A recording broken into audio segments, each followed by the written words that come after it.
guys. It's my first day back. Give me a break. What are you gonna do, Forrest? What are you gonna do? What are you gonna do? What are you gonna do? Come on. Come on. There you go. Come on. Get back in your pen. You've been out for long enough. Forrest!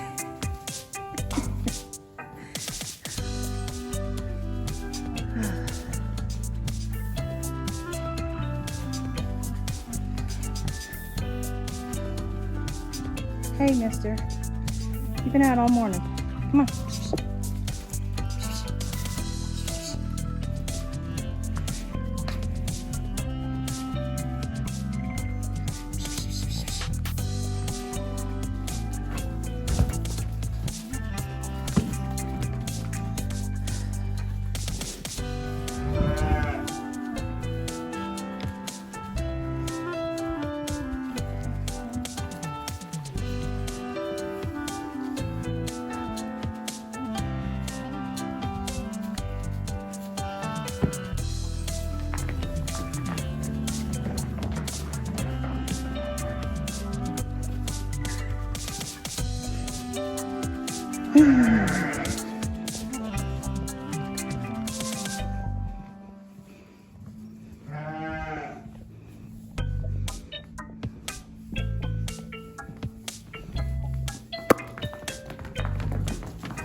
Oh yeah, just like nothing happened.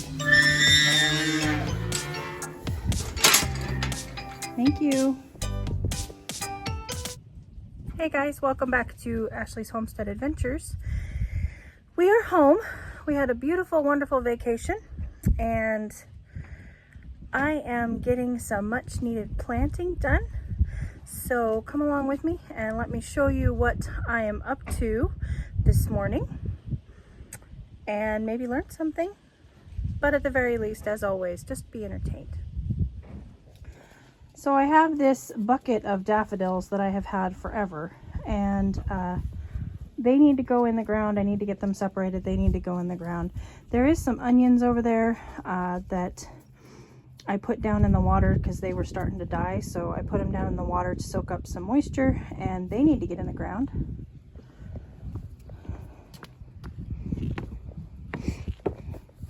Pups got a bath before I picked them up from boarding this morning. So they're looking all shiny and pretty. Okay, so I wanted to bring you guys along for this one. So these are rhubarb stock that I got from a local feed store, and so they actually went through a freeze last night, but this is the top and that is the bottom. And I have let them soak for a little while in some water to soak up some moisture, and then I'm going to plant them dry. And this is one that is already planted, and this is how you want to plant your rhubarb. You can see how big this thing is, and then you can see that's all that's sticking out is just the very, very, very tip of that nubbin right there is what that red part right there that you see is. So the other part of this that I am doing, because I know that rhubarb sometimes struggles to grow in the south, and so I'm doing an experiment. I'm putting them in pots and putting them all around my gondola. There's one on that side, one on this side, and then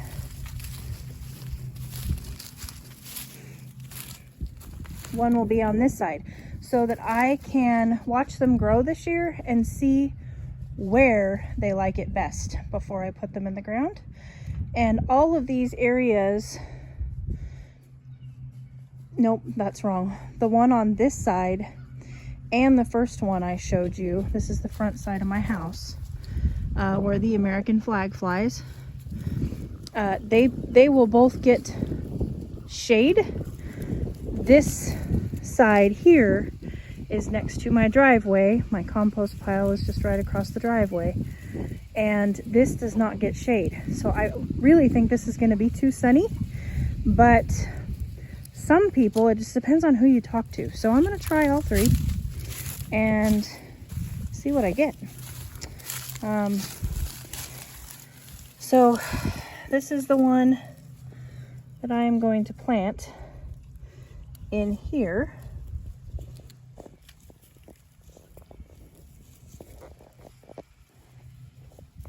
Just like that.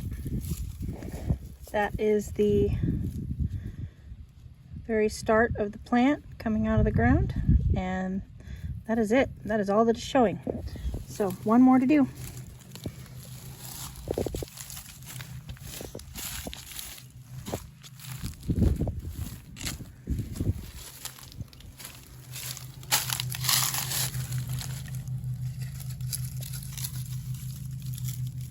Ta-da! Just like that. That's all that's sticking out. So, one thing. So I did grow rhubarb in Oregon, and so I'll tell you what I know. It's not a ton, but I will tell you what I know. Rhubarb does not like wet feet. It does not like to be overly pampered or watered. So I watered mine. They were in my garden, so I did water every day. But I watered them very little, and if it rained, no water. They are heavy feeders, but they also do thrive in neglect. So there's a very wide range there as far as what they'll take. But the more you feed them, the bigger they get. So I went ahead and planted these in compost because I know that they're heavy feeders, and of course the pots will be very well draining because there is a lot of woody material in the compost, so they're not hopefully gonna get wet feet, and we'll just see how they do. A lot of people say in the South that they really like afternoon shade because they really don't like it hot. They get wilty. But then others say that they put theirs in the shade and had to move them to full sun because they weren't doing well. So I have them in shade, part sun, and full sun in Central Oregon. Grew like mad dogs. But of course here we'll see how they do. I don't know. And I don't know, they did not know what strain of, what variety of rhubarb this was. So we'll just be happy to have rhubarb if we can get it to grow. So anyway, there's the rhubarb. Okay, well, we just got the corner of the raised bed garden topped off with compost. And I've got these onions. These are onion sets. And I also have, I'm sorry, completely said that wrong. These are onion starts. I have onion sets as well, but these are starts. And so we need to get these guys in the ground, and they are fairly easy. Basically, I'm just going to poke a hole with my finger, set it in, squeeze it. That's it. And I'm just going to go all the way down in rows and get them put in.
all in. Now I think I'm gonna do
Alright,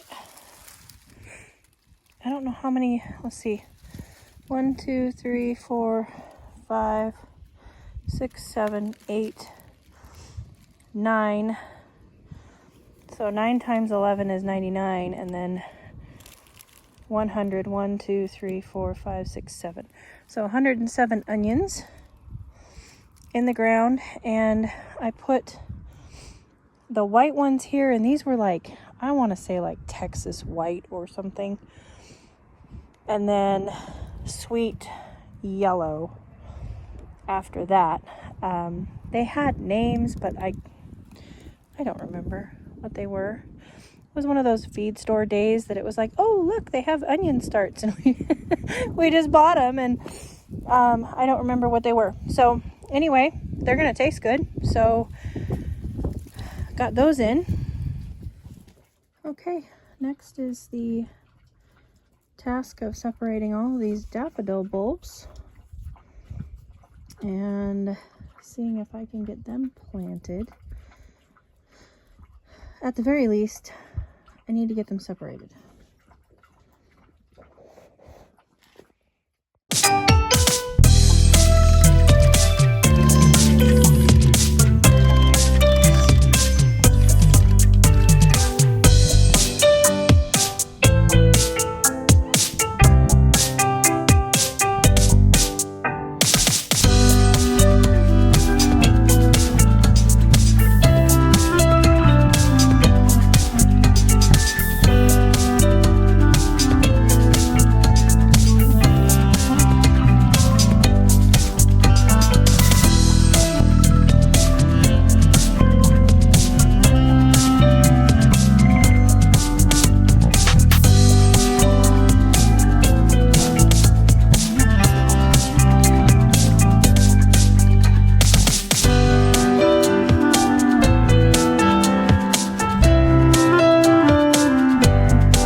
So these were given to me by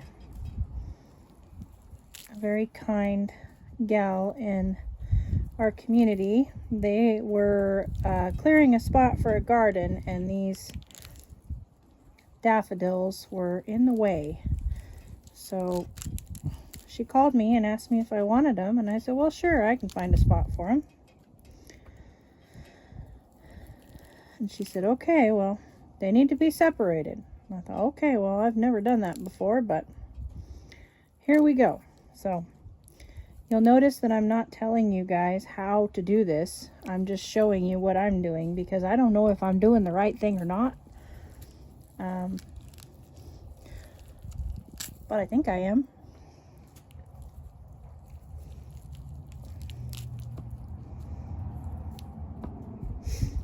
I do know that bulbs like daffodils and, you know, irises, they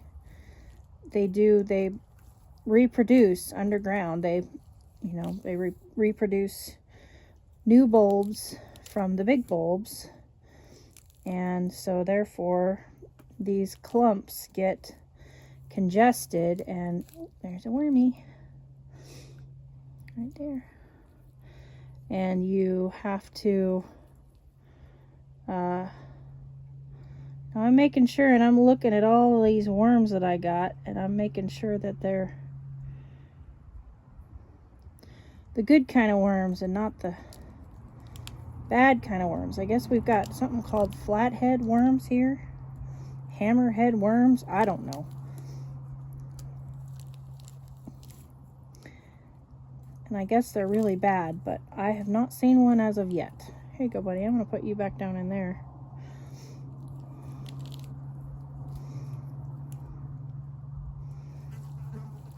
So anyway, that's what I'm doing for a little while.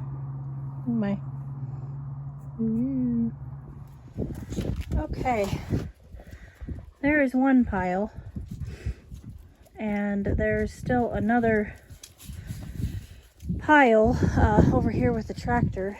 I went ahead and that tub that they were all sitting in, went ahead and planted them in there, because that tub has holes in it, so I can't use it for water. So there's another pile of them right there, but this will be the pump house pot.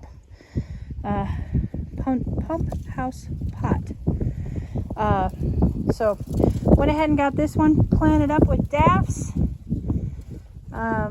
They will be beautiful next year. They're at the end this year.